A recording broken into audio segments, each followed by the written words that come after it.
Hello and welcome to the channel Echoes Shadows.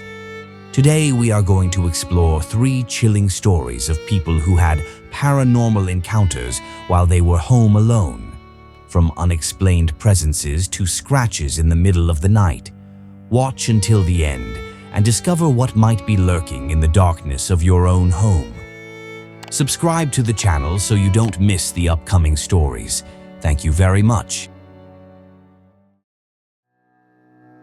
Story 1.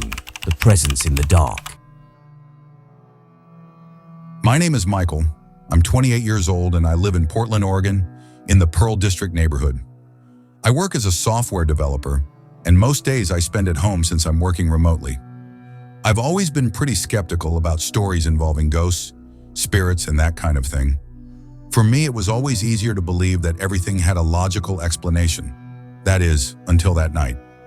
It was a Friday and my parents were traveling, so I had the apartment all to myself for the whole weekend. I usually enjoyed that, having the place to myself, enjoying the quiet to get some work done, play video games, or just relax. That night I was feeling a bit tired from work, but with the sense of freedom, knowing I wouldn't have to answer to anyone. I had the TV on in the background while I lay on the couch. I wasn't really watching anything. I just liked having some background noise while I scrolled through my phone. The night was calm, and the idea of being completely alone in the apartment never bothered me. But around 10 o'clock, while I was still on my phone, I heard a loud crack coming from the kitchen. At first, I thought it was just the fridge or some appliance. Sometimes they make weird noises. I got up lazily to check out what had happened. When I got to the kitchen, everything looked normal. Nothing was out of place, but the noise had been real. I stood there for a few seconds, wondering if I should check more thoroughly, but the apartment was quiet again. I took a deep breath and started walking back down the hallway. That's when the lights started flickering. At first, I thought it was just a power fluctuation, which happens sometimes, but the way they were flickering was strange. It was as if someone was controlling them. The lights in the living room were turning on and off, but in the guest room, which I always kept closed, a weird light started shining under the door. That didn't make sense because I hadn't been in that room all day. My heart began to race. I walked slowly down the hallway, trying not to make a sound. The feeling of being watched came over me.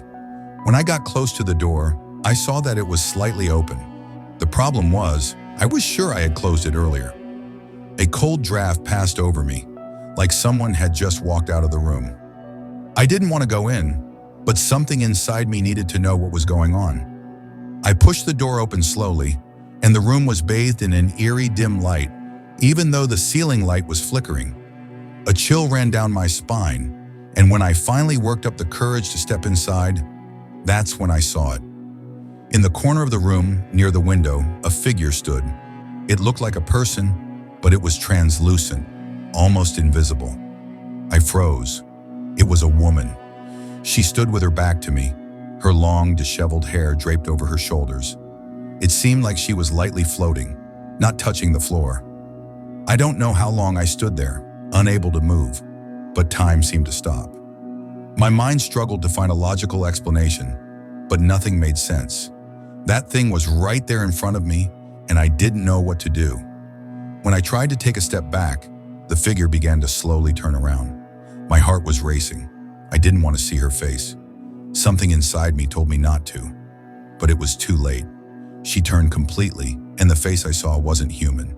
It was a mix of pain and emptiness, like her expression belonged to someone who no longer existed in this world, yet was still trapped here.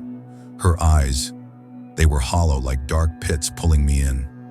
I couldn't look away. At that moment, all the lights in the apartment went out for good. I was plunged into total darkness, with my heart pounding out of my chest. My first instinct was to run, but my legs wouldn't respond. The room became freezing cold, the air heavy, and I could feel her presence getting closer. I couldn't see her anymore, but I knew she was there, right near me. I started backing away slowly, feeling sweat drip down my forehead, the panic rising. Every step I took seemed to bring me closer to something I couldn't see, but that was surrounding me. When I reached the door, I felt a pressure on my shoulder, like something or someone had touched me. It wasn't violent, but it was cold, paralyzing. I let out a muffled scream and ran toward the living room. I grabbed my keys and bolted out of the apartment as fast as I could. I ran straight into the street, not even sure where I was going, only knowing I needed to get out of there. I walked several blocks until I found a park. It was one of those small parks, nearly empty at night except for a few people passing by.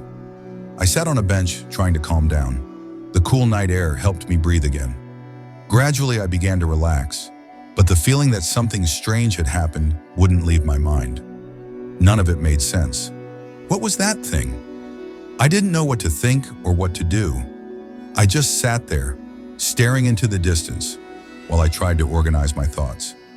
After about 2 hours in the park, I decided to head back home. I needed to face whatever that was. With heavy steps and my heart still racing, I walked back to the apartment. When I arrived, I hesitated a little before opening the door, but I went inside. The apartment was dark and silent, exactly how I had left it. I turned on the lights one by one, and everything seemed normal.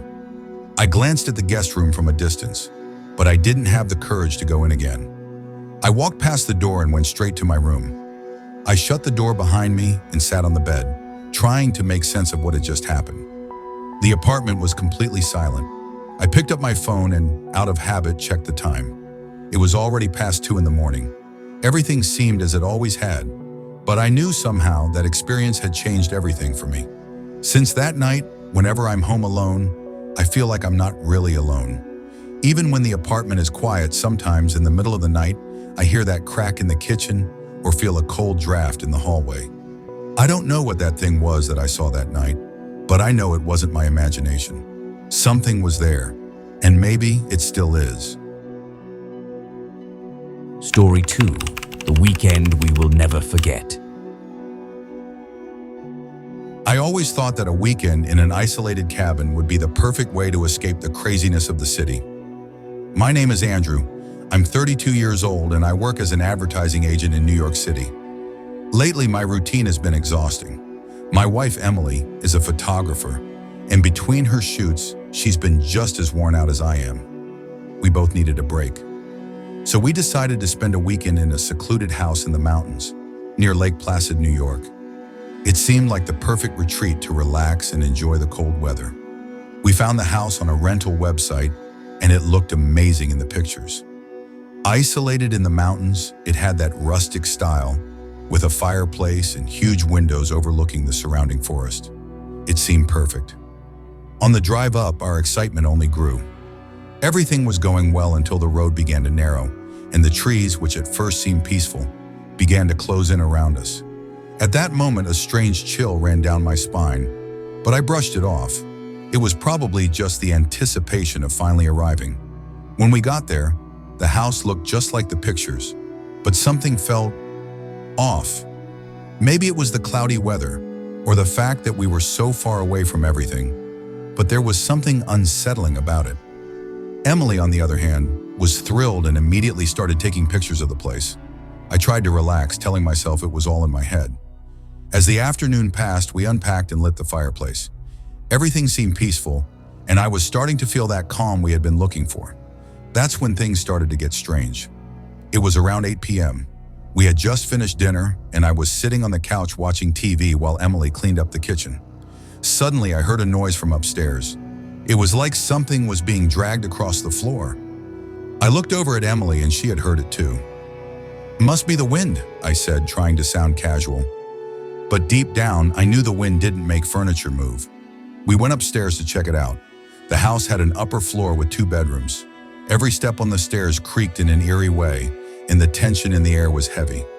When we reached the top, we looked down the hallway leading to the bedrooms. The door to the master bedroom was slightly ajar. Something about the way it was barely open made me hesitate. I was sure we had closed all the doors. We stepped inside the room. Everything seemed normal at first glance. But then, out of nowhere, the door slammed shut behind us with a loud bang. The sound echoed through the house, and I felt my heart race. I rushed to the door and tried to open it, but it felt like it was locked. Emily was pale. "Andrew, what is this? This can't be happening," she whispered. After what felt like an eternity, the door finally opened. We rushed back downstairs, trying to rationalize what had just happened. Maybe it was the wind again, or the house settling. But something was definitely wrong. The night only grew more unsettling. As we sat on the couch, the light started flickering. Then the television turned off by itself. I tried to turn it back on, but the remote was dead. The fire was still burning in the fireplace, but the chill that settled over me was something entirely different. It felt like we were being watched. We tried to keep calm, but it was impossible. Suddenly, we heard footsteps upstairs. These weren't the sounds of an old house creaking. They were footsteps, clear, deliberate, walking back and forth across the floor above us. The sound grew louder, as if whoever it was coming closer to the stairs. My heart pounded, and Emily gripped my arm tightly. "Andrew, there's someone up there." I stood up slowly and walked to the bottom of the stairs. At the top, I saw a figure standing at the end of the hallway. It was hard to make out any details in the dim light, but there was clearly someone there. I froze. The figure didn't move, just stood there, watching us. I tried to take a step forward, but before I could, the figure turned and disappeared into one of the bedrooms. I returned to the couch, speechless. Emily was in shock, but before I could process what I had just seen, we heard a loud crash coming from the kitchen. One of the cabinet doors had swung open, and a cup fell to the floor, shattering. Emily screamed, "I can't take this anymore, Andrew. We need to get out of here." I was about to agree when something stopped me. In the mirror at the end of the hallway, the same hallway where I had seen the figure, I now saw the reflection of a woman. She was older, with long gray hair, and her face was twisted in anguish. She reached out, as if begging for help. I couldn't look away. Her lips moved, but no sound came out. I could only make out one word formed by her lips: "Help." Panic surged through me. I turned to Emily, trying to say something, but she was already running to the door. We grabbed the car keys and bolted outside, racing to the car. I started the engine as fast as I could, and we sped down the narrow road, not daring to look back. The drive back felt endless. We didn't say a word, both of us too shaken to speak. Neither of us dared to look in the rearview mirror, terrified of what we might see following us. Since that day, we've never spoken about what happened in that house. We've also never rented another isolated cabin. I still get chills thinking about what we saw, especially the face of that woman, pleading for help. I don't know who she was or what she wanted, but one thing is certain: we're never going back. Story 3. The Invisible Marks. My name is George, and I live in Savannah, Georgia, with my son, Peter. He's 22 and still living with me while finishing college. We've always been close, especially after his mom left us, but that's a story for another time. A few weeks ago, Peter told me he was going away for the weekend with some friends, leaving me alone in the house for the first time in years. At first, I didn't think much of it. I welcomed the idea of having a quiet weekend to myself. After all, I've always enjoyed silence. I work as a systems analyst, so my days are filled with enough noise and stress. That Friday night, it was raining hard, typical for Savannah. I sat in my usual armchair, watching TV, listening to the rain tap against the windows. The sound always relaxed me, but something about that night felt off. I was just about to drift off to sleep when I heard footsteps in the living room, fast and sharp, as if someone had run past. I jumped up immediately. I checked the kitchen, the doors, the windows. Everything was locked. I told myself it was just my imagination. Saturday morning came, and it was as gray and overcast as usual. I decided to take my usual walk around the neighborhood. It's something I do every weekend. I know the neighbors, and I know the dogs that greet me from their yards. But that morning felt different. There was this strange heaviness in the air, and I couldn't shake the feeling that someone was watching me. I glanced back several times, but the street was empty. Back home, the uneasiness lingered. The house, which had always felt like a safe haven, suddenly seemed foreign. It was subtle at first, but by the evening, things started to escalate. I was in the living room about to head to bed when I saw something out of the corner of my eye. A shadow darted down the hallway. I turned to look, but nothing was there. A chill ran down my spine, but again I brushed it off.